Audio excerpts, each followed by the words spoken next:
Hey, what's up everyone? Commentary1334 here today doing another Pokemon X and Y Wi-Fi battle.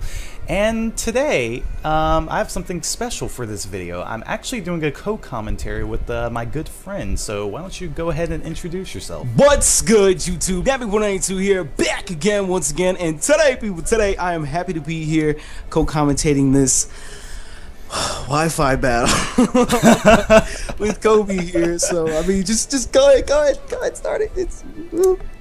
Yeah, just going to let you all know this was a really long, intense battle, and I really did not know who was going to win. It definitely could have been either one of our game, but you know, yeah.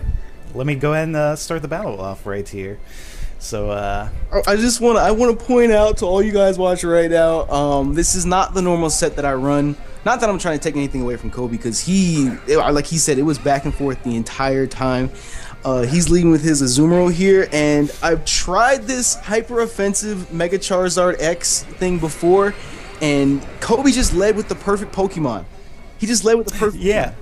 But the problem was that I accidentally pressed on my touchscreen the wrong move because I got the moves mixed up, and I ended up doing Superpower. Honestly, that was probably the only reason that I was even able to do anything with this Charizard X, to be 100% honest with you. I've tried this hyper offensive Charizard X thing before a couple times, and I think I'm just gonna put it to rest now because it's not working for me. I've seen other people wreck entire teams with it. Like, they Mega Evolve right off the bat, go for the Dragon Dance, and just sweep. But it never works for me. I don't know why. I'm just going to leave it alone and just stick to what I know. I'm just not going to mess with it. Yep. And see right there, because I did the Superpower, it lowered my attack. So that I pretty much lost that from that mistake. But I switch right here, though, to this. The Mega Kangaskhan. This Mega Kangaskhan, I didn't think it was a problem at first, and that I shouldn't have underestimated it. And I always do that with Mega Pokemon from time to time, and I shouldn't have underestimated it because I thought that I had the proper Pokemon on my team to handle it. Yeah, but I used his favorite move against him, Sucker Punch. I hate Sucker Punch to no end. If there is one Pokemon move that is my least favorite, it is Sucker Punch. I absolutely hate that move. I hate it. Right here, he's got his, what is this thing called? I'm trying to think. Kingdra. Kingdra, that's right. So I pulled out my Togekiss. I actually thought he was going to be doing a dragon move on me. So, I just ended up switching out there, and you know, I was hoping he would probably do something. I did not expect that substitute right there, so that was a bit annoying. But let's see. I was just trying to do the damage that I could because I knew I had the substitute up, and the moment that you T-waved it, it just became death fodder. You can't really do much with it after that. I mean, it's speed theft. I mean, I know I got the Lumberry off, but that cancels the outrage too. Exactly, because then you're going to end up getting confused, so... And I really hated that you did that right there, because I didn't think you were going to switch out, and then you ended up doing it. I'm just like, oh god, he's about to kill me right now.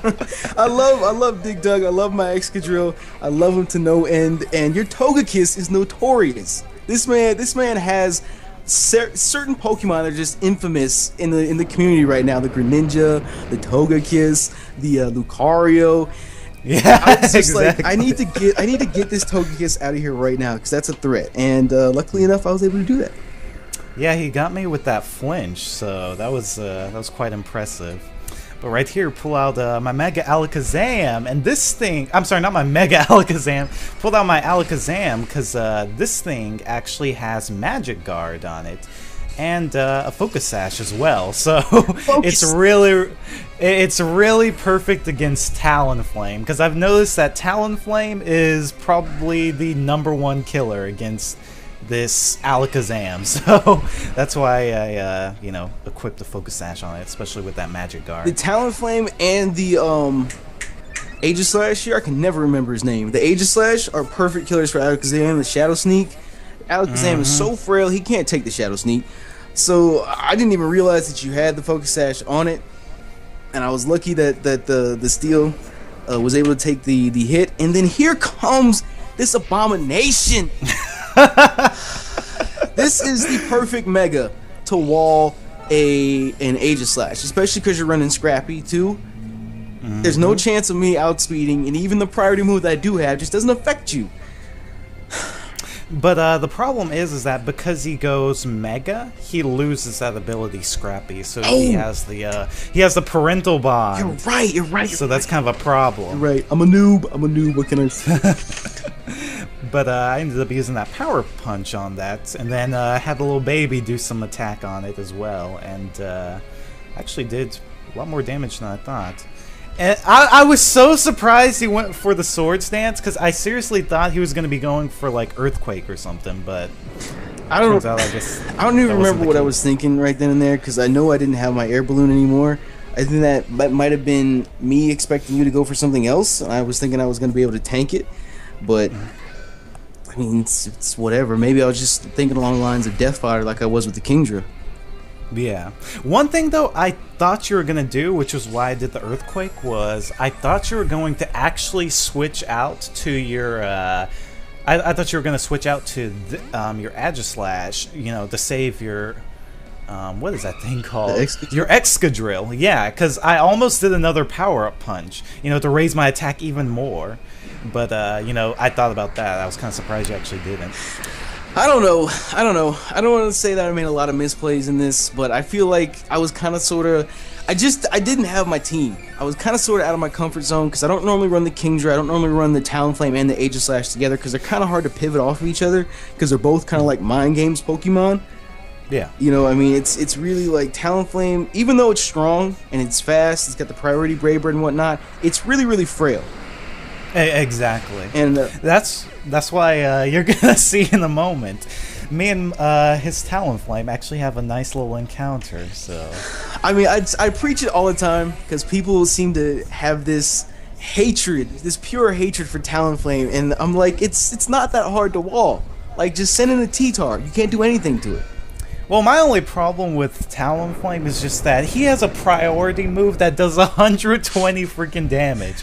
There are not going to be a ton of things that can wall that. It's true. I mean, even if it doesn't, like, even if it does wall it, sometimes it still does a good amount of damage. It is true. So, it is true. I know one time I was battling PK and I did a clean 70% to his Tentacruel. Yeah, just imagine if that thing had a choice band too. I mean, since most people already do use Brave Bird anyway and just pretty much kill themselves. I mean, if they have a choice band on it as well, that thing's gonna wreck souls. When I play with my Talonflame, I try and keep him alive as long as I can. That's why I'm trying the moveset with the leftovers on him. Just try and get back as much HP as I can. Because you never know when that recoil, just that extra 5-6 points of HP could save you. Yeah, exactly. And then you get that priority roost off and get all that HP back, and then you just Brave Bird again. I love it. I love it. But still, here we are with Jit. And I'm not sure. I think you actually did kill my Garchomp right here. Basically, I just used my Garchomp to kind of get some damage in on his Pokemon since they were doing a lot of physical attacks against me. And I just wanted my Garchomp to basically lower his health on his Talonflame so that, you know, it can be low enough so that I can kill it in a second. And here we go. Red Robin, yum. Ain't nobody care about no Red Robin, man. Ain't nobody care. I mean, so it's the two mind game Pokemon against each other right now. And he goes for the Will-O-Wisp, which sucks because Will-O-Wisp goes through King Shield. Exactly. That is exactly why I equipped Will-O-Wisp on this thing, because, you know, most people, when they use a Talonflame, they either do something like, you know, they either do Roost if it's against someone else, or Swords Dance. But I was like, why not do Will-O-Wisp? I mean, you know, Talonflame is already really fast. You know, there are a lot of people who use that King Shield, you know, hoping that they'll, you know, lower the person's attacks. I was like, let me actually turn it back on them. So that's why I equipped my Talonflame with Will-O-Wisp. That's true. And, it's actually been quite effective. Yeah, I might have to pick up a second Talonflame and run Will-O-Wisp on it and whatnot. But like I said earlier, just send out a T-Tar, it completely walls Talonflame. Completely walls it. Can't do anything. And if you stay in long enough, Stone Edge. Well, I was about to do another Will-O-Wisp, so I think that's why he actually did switch out. Yep. And see right there, that's why I didn't actually affect this thing. But right now, he's actually about to pull off that Brave Bird. But One thing I did with my Talonflame, it's not like everyone else's to where it has max speed and max attack.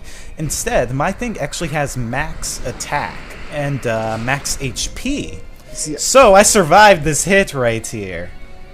And that's when I'm going for the kill. It's just the little things that count at the end of the day. It's the little things that count. And I don't know what to say. I don't know what to say. The Talonflame goes down. All I'm left with right now, I'm pretty sure, is a Burn, Aegislash, and the T-Tar. So I'm just like twiddling my thumbs over here, thinking, what can I do? What can I do right now? The recoil and the Sandstorm was enough to kill his Talonflame, so that's a major threat aside. But he's still got this Kangaskhan. Yep, exactly. This annoying Kangaskhan that I can't do anything against because I can't outspeed the Kangaskhan no matter what. Because I'm guessing you're on a Jolly Kangaskhan, right? Yep, Jolly Kangaskhan. So there's no chance of me outspeeding it, and the only attack that I have as of right now is Iron Head that could do some damage to it. I know some people run the Sacred Sword set, which would be perfect right now if I could take a hit. But the thing is that, yeah, if you did Sacred Sword, you're not going to kill me because, you know, I am faster than you. Yeah. Which is why, you know, your thing actually falls right here. Because that's the thing. Now that I think about it, you know, Kangaskhan really is a great Pokemon against Aegislash because, you know, it completely nullifies, you know, Shadow Sneak. Yep.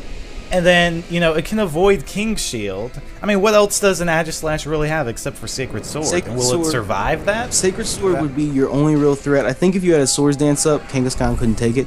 But me being burned, definitely not. And then the fact that you had 2 Earthquakes on my T-Tar there. Yep. And that was the game, so that was a really, really good, intense battle. It was pretty close, and you know, definitely a lot of going back and forth. But you guys don't realize it because we're watching the replay. But when this was going down, this was like a 30-minute match going back. Oh my God, it was so long. It was insane. It was like we were just constantly trying to figure out what the other opponent was trying to do, and he definitely did a lot of really good moves where he was just constantly switching out, you know, between like different Pokemon to kind of make me not affect them. So I was trying my hardest. I'm not even gonna lie. I was trying my hardest, but at the end of the day, you had the perfect Mega on your side, so I couldn't do much. Yep. But thank you once again, Nappy, for joining me in this episode. Really did enjoy it. And yeah, is there anything you'd like to say before we end off this video? Thank you for having me. The Kobe versus Nappy saga is not over. I can guarantee you that much. This man has some wins on me, and I have some wins on this man too. So those will be coming soon. Just make sure to keep an eye out for that. That's all I gotta say. Definitely. And if y'all have not checked out his channel, make sure to go check it out. It's TheKingNappy. He does a lot of Pokemon stuff, and yeah, has a really, really great channel, and you know, does a lot of really good Pokemon content. So make sure to definitely check him out. And also in the comments below, let me know if you all like this co-com kind of like format. You know, I've seen some people saying they didn't really like the post-com too much, but you know, would love to hear your thoughts on the co-com, you know, format that I'm doing with this video. And you know, thank you again, Nappy, for joining me, and I guess we'll see you all later. Peace, Go Bonnermites. Bye.